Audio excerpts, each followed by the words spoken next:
Olá, seja bem-vindo a mais uma edição do Conexão Imigração USA. Eu sou Renata Castro, advogada de imigração, mas todo domingo aqui na Record Américas, antes do Domingo Espetacular, eu e você temos um encontro para falar de imigração, num programa que é o primeiro nos Estados Unidos, capitaneado por uma advogada brasileira licenciada, falando de imigração e de assuntos que podem ajudar você que nos assiste todo domingo a realizar o seu sonho americano. E, gente, para quem tomou a coragem de desbravar as terras do tio Sam, morar nos Estados Unidos é um aprendizado diário. Não só do ponto de vista imigratório, mas também da maneira de conduzir os seus negócios empresariais e pessoais. Por que eu digo isso? Há 23 anos atrás, quando eu decidi morar nos Estados Unidos, eu confesso que eu não tinha conhecimento da plétora de apólices de seguro que poderiam ser utilizadas e que devem, em alguns casos aqui nos Estados Unidos, obrigatoriamente ser utilizadas para proteger patrimônio pessoal e profissional. E eu sinto no meu escritório de advocacia diariamente que brasileiros e brasileiras, assim como você que está nos assistindo aqui na Record Américas, têm dificuldade em encontrar respostas objetivas a respeito desse tema que é tão essencial. E é por isso que hoje eu trouxe para falar desse assunto a minha amiga e a incrível profissional da área de seguros, Paula Rosa, da Universal Insurance. Paula, seja bem-vinda. Muito obrigada por esse convite, por estar aqui e passar essa informação para todos que estão aí assistindo. Paula, você não envelhece, então eu quero o seguro que você tem de jovialidade. A gente faz um seguro para todas as partes do corpo. Sem dúvida. Se descer, ele levanta. Se descer, ele levanta. Mas talvez a sua juventude, porque a gente já se conhece há um bom tempo, verdade, venha do fato que você tem boas apólices de seguro, então não precisa se preocupar. Estou bem assegurada. Está bem assegurada. Paula, a gente que, claro, para você que está nos assistindo aqui, está vendo que eu e Paula já trabalhamos juntas, né, há algum tempo. Já demos palestras em todos os Estados Unidos falando da questão de seguro, mas uma coisa não muda ao longo dos anos. É a necessidade de informação e de apoio para brasileiros que não encontram o respaldo necessário em agências de seguro em todos os Estados Unidos. Você concorda, Paula? Eu concordo com isso. Eu ia falar também, adicionar que não é só em um estado, são todos os estados. A dificuldade que um brasileiro tem, às vezes na língua, não ter uma pessoa, um profissional licenciado que vai poder falar português e te explicar direitinho o que funciona, o que é a minha cobertura, para que ela serve, antes de fazer a compra daquela apólice. Então, assim, realmente ter um agente que vai escutar a tua necessidade e vai procurar aquilo que é melhor para você. Isso que é a maior queixa que a gente escuta em todos os estados que a gente já fez palestra, né? Uma das coisas que eu percebo, imagina, eu como advogada, fiz 3 faculdades nos Estados Unidos, falo inglês fluente, mas comprar um seguro é quase como montar um quebra-cabeça. E numa conversa com você, a gente discutindo a questão de seguro, você me educou no fato de que nem todas as apólices que são mais baratas são as melhores, porque você quer calcular a probabilidade de um gasto, né, com o sinistro adicional daquela apólice. Quando a gente fala de seguro, Paula, qual é o seguro que você acha que os brasileiros mais precisam de ajuda nos Estados Unidos hoje? Olha, o que eu vou dizer, o seguro de carro. O seguro de carro, ele é um seguro mais básico e talvez o que você tem mais risco, porque é o que você mais usa todos os dias. Você está na rua todos os dias, para o trabalho ida e volta, você pode entrar num acidente. E aí é onde vem todas as outras pólices que você talvez não tenha, ou que não tenha o suficiente no seguro da tua casa. Se você tem o seu próprio negócio, ele está assegurado devidamente. Se você tem aquele acidente de carro e você precisa ir no hospital, você tem o plano de saúde. Se algo acontece, você tem um seguro de vida. Então, são todas... Eu acho que o mais importante é um seguro de carro. Você tem aquele seguro adequado e a cobertura suficiente. E é o que a gente olha as pólices das pessoas. Geralmente o brasileiro, ele liga na agência e ele pede, me dá o mais em conta. E aí ele não tem uma pessoa para explicar a cobertura, o que ele realmente deveria ter.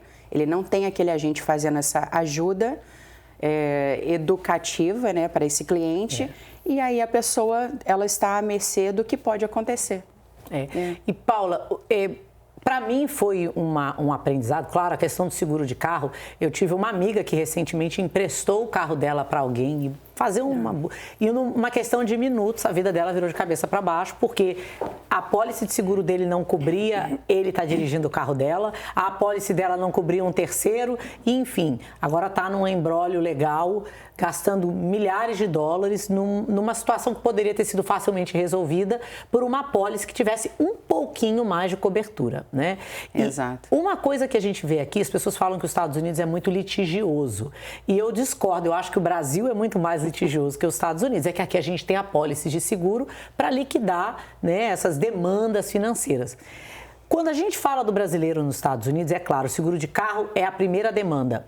Mas eu diria que o seguro empresarial, né, que é o Professional Liability, é a segunda área onde eles têm maior dificuldade. O que é o Professional Liability, Paula?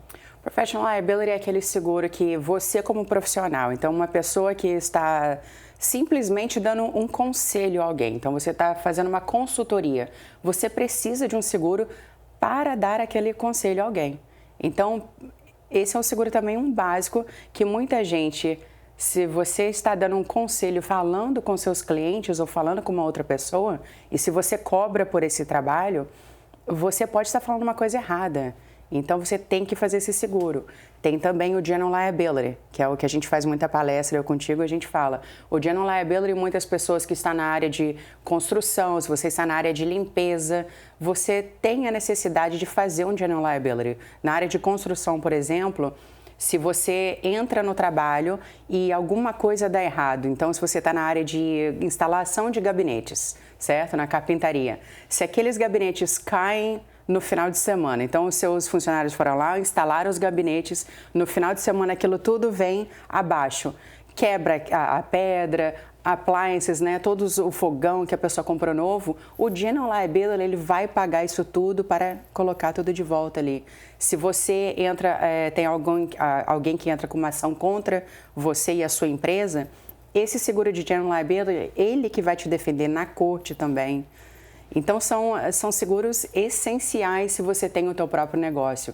Uma limpeza, por exemplo, se você limpa a casa, você quebra um vaso, uma relíquia de alguém, uma pintura, um sofá, um piso, é o General Liability que cobre isso tudo. E engraçado, Paula, porque eu percebo que o brasileiro fala assim, eu não faço nada de errado, eu não preciso desse seguro. Mas no direito, o que a gente fala é que todo mundo pode ser acusado de qualquer coisa a qualquer momento. Não quer dizer que aquele caso vai ser ganho. Mas você tem que contar com os riscos e os custos de litígio, né? Exato. Então, o seguro... o Professional Liability ou General Liability, o que for mais adequado, pode ajudar a mitigar esses riscos de um processo com os gastos legais também, correto, Paula? Corretamente. E aí a pessoa não tem nem que se preocupar de ir à corte, certo? A companhia de seguro vai enviar uma pessoa que vai te defender o tempo inteiro, até o final, e você só fica sabendo do resultado depois. Então, que maravilha que você pode ter uma companhia para te ajudar e fazer todo esse processo para você, na hora que você mais precisa, certo? E você continua ali crescendo com toda a tua atenção no teu negócio, para crescer o teu business. Paula, a gente fala muito e nesse momento, vamos falar rapidamente de Flórida, apesar da sua agência, a Universal Insurance, ter atuação e expansão, né, em outros estados nos Estados Unidos, vamos falar a respeito de um fator que eu considero essencial para você que está nos assistindo, principalmente se você tem negócio na área de construção ou que empregam pessoas na Flórida, que é o Workers' Compensation. O Workers' Compensation é quase um seguro de proteção para que se algum funcionário seu vier se machucar no trabalho, eles não venham a depender de ajuda do governo para se restituir. Então, o governo tem um interesse em que os empresários tenham uma cobertura de Workers' Compensation adequada. E o que eu vejo com muita frequência? A pessoa pede uma isenção inadequada do Workers' Compensation para não ter que pagar aquela apólice e ele não sabe que numa eventual batida, né, da agência controladora, não ter uma cobertura de Workers' Compensation adequada no estado da Flórida é um felony. E por que isso é importante? Você até mesmo com um green card, eu já vi 2 casos, tá? De pessoas com green card que foram deportadas, perderam o green card, empresários da área de construção que estavam sendo mal assessorados, tinham uma isenção de Workers' Compensation e ali aquele problema se tornou muito maior porque não tinham a proteção adequada. É realmente difícil conseguir proteção de Workers' Compensation, Paula, no estado da Flórida? Olha, no estado da Flórida, a gente tem algumas companhias que a gente pode fazer Workers' Compensation para você, se você tem uma companhia, especialmente na área de construção. E cada vez mais a gente tem tido companhias entrando no estado da Flórida e as companhias estão compreendendo que na área de construção, principalmente, que você tem os subcontratados, onde vai haver algum problema é quando tem auditoria também das companhias. E para isso, nós temos também algumas outras opções, que são PEOs, que a gente chama. Então, essas aí são policies de Workers' Comp, que a pessoa precisa ter. Só que ela é mais em conta, não tem auditoria, ela paga. Então, se um mês o volume de trabalho é muito baixo, ou se ele não tiver trabalho, por exemplo, no mês de agosto, ele não tem que pagar nada de Workers' Comp naquele mês. E aí não tem auditoria. Por exemplo, se no mês de setembro é um pouquinho mais de trabalho, ele paga sempre, a pessoa sempre paga de acordo com o volume de trabalho. Então, tem algumas opções sim, e a gente entende aquela empresa que contrata pessoas, tem subcontratados. O importante é você ter essa policy. Sem dúvida, sem dúvida. E Paula, quando a gente fala de mudanças legais na Flórida, a gente falou de seguro de carro, no dia 1º de julho de 2025, uma lei controversa foi passada na Flórida que eu acredito que vai impactar muito a questão de seguro de carro. Que lei foi essa, Paula? Então, essa lei é que você tem que ficar com as mãos livres. Então, agora no estado da Flórida tem essa proteção, né, com todos nós, porque são muitos acidentes, então você tem que estar com atenção. Se você levar uma multa e você estiver no telefone, você não pode usar o telefone para nada. Isso entrou em vigor dia 1º de julho. $30 na primeira multa. Se você for na segunda multa, isso passa para $60 e agora você leva 3 pontos na carteira. Esses 3 pontos não vai te ajudar em nada no seguro de carro. Vai aumentar, sim, o teu seguro. Então, prestar atenção. Principalmente para você que tem filhos jovens, né? Isso daí, sem sombra de dúvidas, é uma preocupação, porque hoje a gente tem uma relação com o telefone que é muito diferente, né, Paula? Então, ter essa preocupação com ter um seguro, principalmente para quem tem companhia, né? Então, por exemplo, eu tenho uma companhia de construção e eu tenho o meu Professional Liability, eu tenho o meu General Liability, meu Workers' Compensation. Eu posso fazer um seguro de carro também pela minha companhia? Isso é possível? Isso é até importante. Se você tem a sua companhia e você tem todos os seus instrumentos de trabalho. Se você limpa a casa e você tem os seus instrumentos de trabalho também dentro do carro, você tem que ter um seguro comercial. Então, é o seguro de carro comercial que você tem que fazer. Porque se algo acontecer, a companhia de seguro pode negar, sim, para fazer qualquer pagamento no seu carro. Paula, é sempre incrível estar conversando com você e para você que está nos assistindo aqui no Conexão Imigração USA, é essencial você saber que a ajuda correta pode fazer toda a diferença na sua trajetória nos Estados Unidos.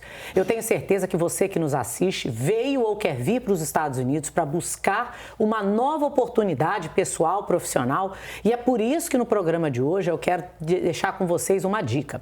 Eu, Renata Castro, sou advogada de imigração e, claro, todo domingo estou aqui no Conexão Imigração USA, mas eu sou uma advogada atuante. Eu continuo representando brasileiros e brasileiras em todos os Estados Unidos na sua busca pelo tão sonhado status imigratório. E uma coisa que eu pude constatar ao longo dos anos é que existe uma deficiência em identificar e capacitar tradutores e intérpretes para entrevistas de imigração. Por que eu estou falando disso aqui?